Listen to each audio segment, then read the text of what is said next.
Saudações, eu sou o Android e nesse vídeo eu vou fazer as obras que são muito difíceis de serem adaptadas ou são inadaptáveis. Então quem deu a sugestão vai estar na descrição, chega de enrolação e vamos lá. Materiais paradidáticos de Sítio do Pica-Pau Amarelo, com exceção de História das Invenções, Emília no País da Gramática, Aritmética da Emília, Geografia de Dona Benta e História do Mundo para Crianças, são 4 histórias que quando surge uma nova versão do Sítio do Pica-Pau Amarelo, são completamente ignoradas e não existe um interesse real em adaptá-las. E o grande motivo são dois. O primeiro de tudo é que a sua escrita está datada, sendo possível notar em Emília no País da Gramática em que muitas conjunções, regras verbais e outras funções linguísticas não são utilizadas hoje em dia ou foram ressignificadas, ou na Geografia de Dona Benta e História do Mundo para Crianças, que está completamente desatualizado, em que História do Mundo para Crianças, o último evento reportado é a bomba de Hiroshima e Geografia de Dona Benta não considera o globo após 1945. E eu sei que facilmente pode ser modificado colocando eventos mais recentes e próximos da nossa realidade,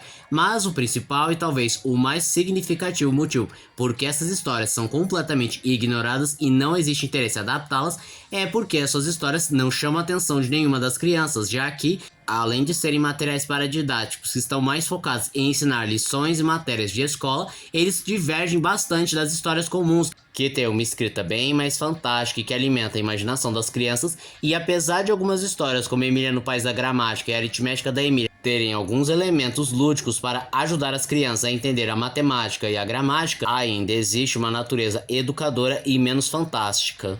Também vale citar a versão original de As Caçadas de Pedrinho. Apesar de existir vários episódios das versões do Sítio trazendo As Caçadas de Pedrinho, esses episódios não são fiéis principalmente na primeira parte, que é a história da onça, visto que essa parte é considerada politicamente incorreta, pois na primeira parte da história as crianças matam uma onça, mas não pode ter onça sendo assassinada porque é um animal em extinção e também não pega bem as crianças, principalmente a Narizinho, que sempre foi contra a morte de animais, matando um animal. E a parte mais lamentável é que uma cena icônica do livro jamais será adaptada, visto que a morte da onça desperta um sentimento de revolta nos outros predadores que decidem atacar o pessoal do sítio como forma de retaliação e, para escapar dos predadores, eles usam perna de pau. Mas já que a onça não vai ser assassinada, não existe retaliação dos predadores, e se eles não vão retaliar o pessoal do sítio, não vai ter a perna de pau. Os Irmãos Karamazov. Eu li em alguns reddits dizendo que Os Irmãos Karamazov de Fyodor Dostoiévski dificilmente poderia ser adaptado em um filme devido à sua extrema densidade e detalhismo que provavelmente ficaria raso em um filme, não pegando as complexidades e nuances da moral humana, e muito provavelmente um filme não teria coragem de adaptar muitos momentos mais pesados e perturbadores do livro. O Terceiro Tira, de Flann O'Brien. Uma outra obra que dificilmente poderia ser adaptada, principalmente num filme live action, visto que a história de O Terceiro Tira é bem nonsense, sem nexo e extremamente maçante, principalmente quando você não consegue entender o que ele quer dizer para você, e que muitas vezes não quer dizer absolutamente nada. E tendo uma narrativa tão desconexa, dificilmente valeria a pena um investimento para um filme. Mesmo uma animação sofreria bastante com essa falta de lógica do roteiro. Finnegan's Wake, de James Joyce.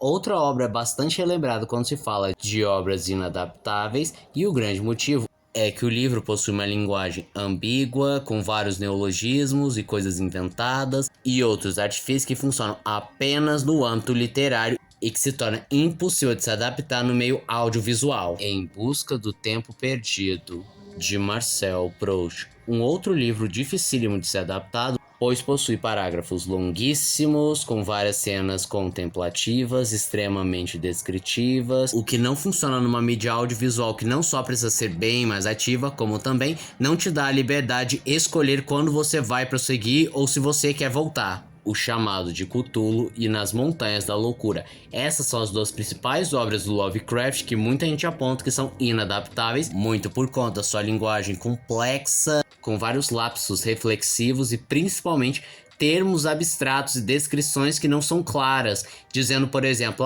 uma criatura afórmica de 1000 vozes, ou que tinha um formato afórmico, mas ao mesmo tempo familiar. Sem falar da pronúncia de muitas das criaturas, que absolutamente ninguém sabe falar, as pessoas só fingem saber falar. Meridiano de Sangue. Apesar de já terem tentado adaptar Meridiano de Sangue, sempre fracassaram, porque esse livro é simplesmente difícil de adaptar. Não só porque suas ideias são muito complexas, envolvendo escritas, reflexão, filosofia, tratam de vários temas complexos e até sensíveis como são abordados, mas principalmente por conta da violência, que não pode ser amenizada, pois ela faz parte da história. E quando eu falo de violência extrema, não é essas que a gente está acostumado a ver de filme, não, estamos falando de uma violência suja, crua, desconfortável, feita justamente para que você não sinta nenhum tipo de empolgação. É para você sentir chocado, enojado, não é para você gostar da violência em si.